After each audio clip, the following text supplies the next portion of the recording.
Sup shoemakers, happy International Shoemakers Day. Welcome to Momo Bespoke.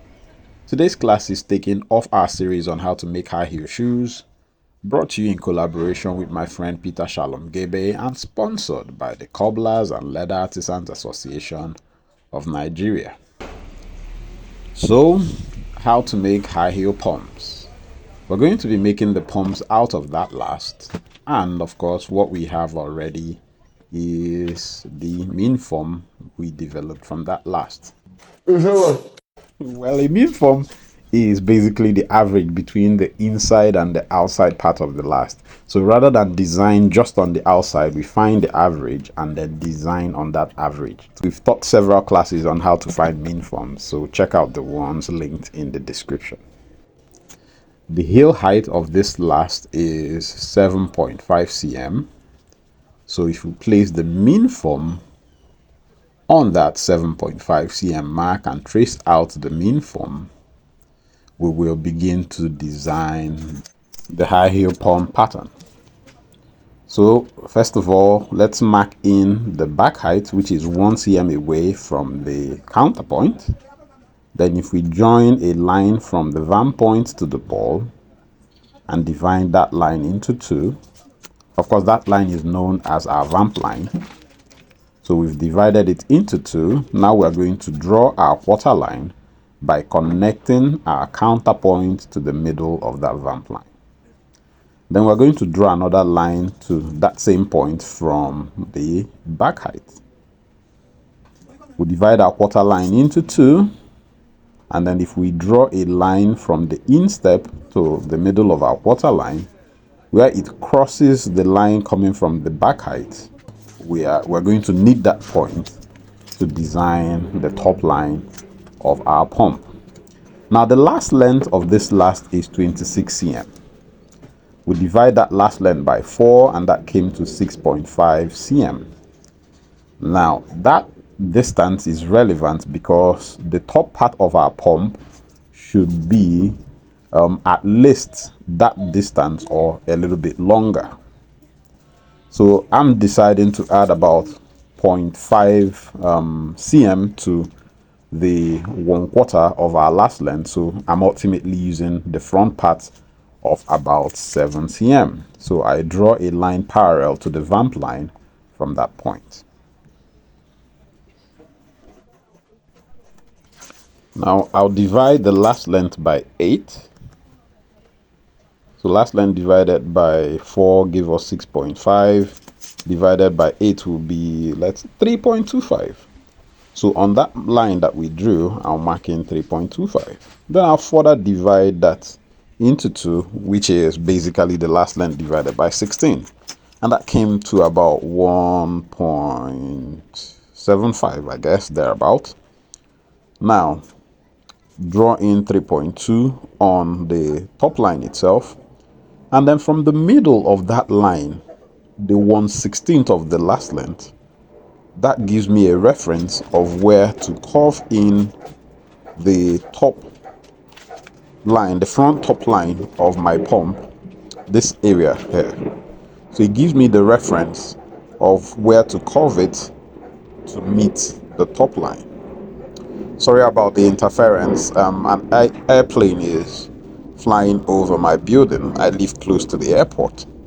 So the point is, that gave me a reference of where to curve that in. And by basically curving that into the top line, this pump is done.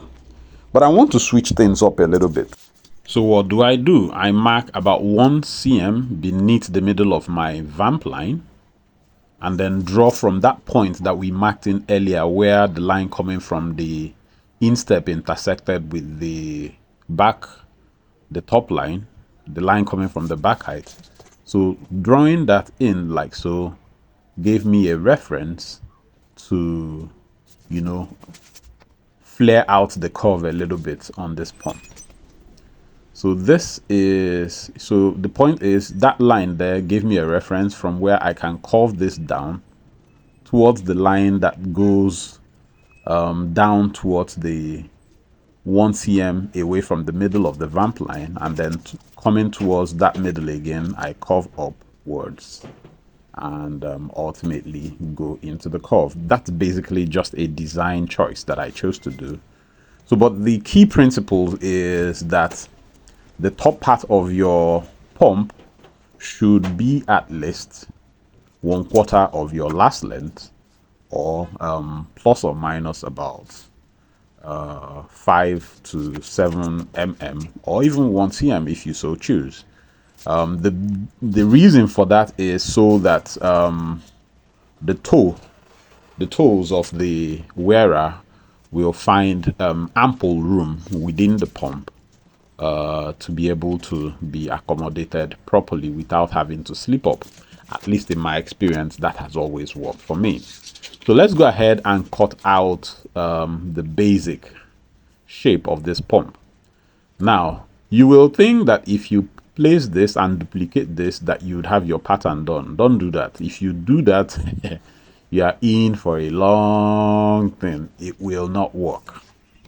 If you simply do this and duplicate this pattern and glue it in the middle like that and attempt to use that, you would find out the hard way.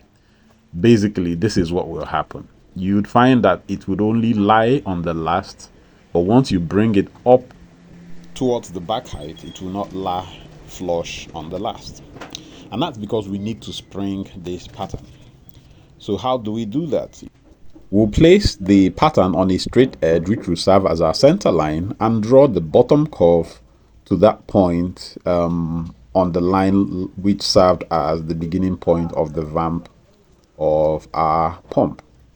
Then using that pump, the 1/16 point, we will use it as pivot and pivot the entire pattern to the center line.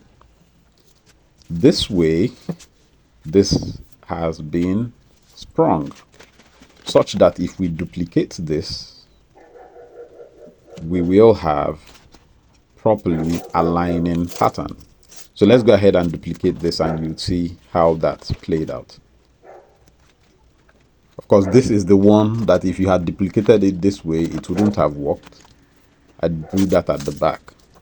So we'll just duplicate the pattern, fold it into halves, and then cut along.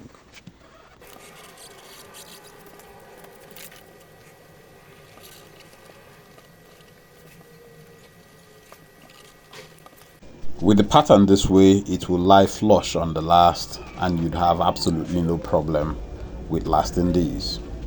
There's something else I need to show you, something I didn't add when I created this because I wanted it to be very clear to you, which is adding your folding allowances at the top. It's entirely the same process. So this is the pattern before we sprung it without any folding allowances, and this is that same pattern to which we have added about 5 mm of folding allowances. If we place it on our straight edge and do the same thing, draw the down curve and then pivot from that point till it touches the center line, we will have the same pattern like we had before, and that is what we have here. So you find that this one has folding allowances that you can fold and have your good edges. So let's test it out. Let's make a test shoe and see if all of our efforts didn't go to waste. So ladies and gentlemen, this is what I came to after I did a quick stitch of this test shoe. Rough stitching really, but yeah, the testing proved that the concept worked. So ladies and gentlemen, that's how to design the pattern for pumps. And if you've not registered for the December class, I don't know what you're waiting for. Regardless, I hope to see you in that class, but until then, God bless you. Wait, so Pomo Bespoke is organizing a high heel class in December and you have not bothered to register? Are you playing? What type of playing is this? This is playing? Well, Sha, my bosses at the Cobblers and Leather Artisans Association of Nigeria say me to say you that they are sponsoring scholarship for 2 aspiring shoemakers to attend the online course if you register between now and Sunday. Exactly. Don't worry, we know our right. This is in commemoration of the International Shoemakers Day, which is on Sunday, the 26th of November. Me, I have delivered message that they send me. If you like, don't go and register.